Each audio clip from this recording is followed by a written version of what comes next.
Okay, so here's how to heal according to human design. And there are two different places that I want you to look. I want you to look at the colored in centers, and I want you to look at the centers that are white, but I want you to look at them differently. And I'm going to explain exactly how to do that. But first of all, my name's Tangie. I'm a human design teacher and coach.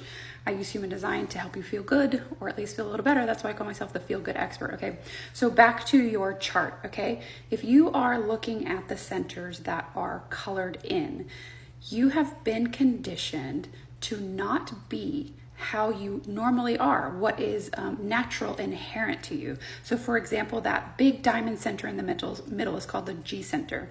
And in the G center, that's our identity, our direction, what we love, who we love, how we love, where we're going.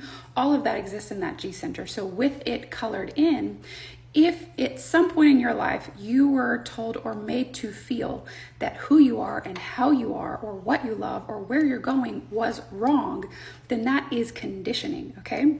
Now let's take that same center and color it white and see what happens. So with an undefined G center, this is not consistent for you. This is not an energy that you create naturally. It's an energy that you absorb and amplify from the outside.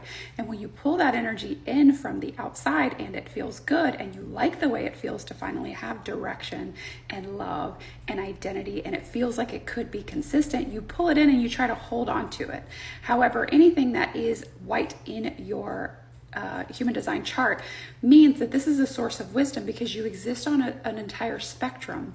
Sometimes you have it, sometimes you don't. It's like your playground. You get to play with identity, you get to play with purpose, you get to play with love, right? But it's not consistent for you. So when you try to make it consistent, and when you're constantly trying to pull that energy in and make something consistent that isn't, that's called the not self.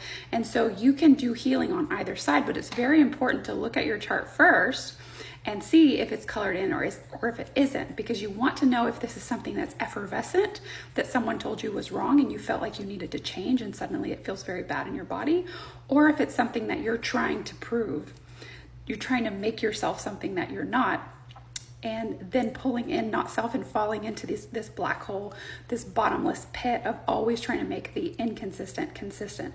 So I hope that helps. If you haven't pulled your chart before, I have a free chart reader thing in my bio, so you can pull your chart for free and you can see what energy centers are colored in or not. The other cool thing about my website is all of the chart properties are linked to free video explanations, so it is just like a free mini reading with me. Every single one is a 1 to 3 minute video that helps you understand the foundations of your design.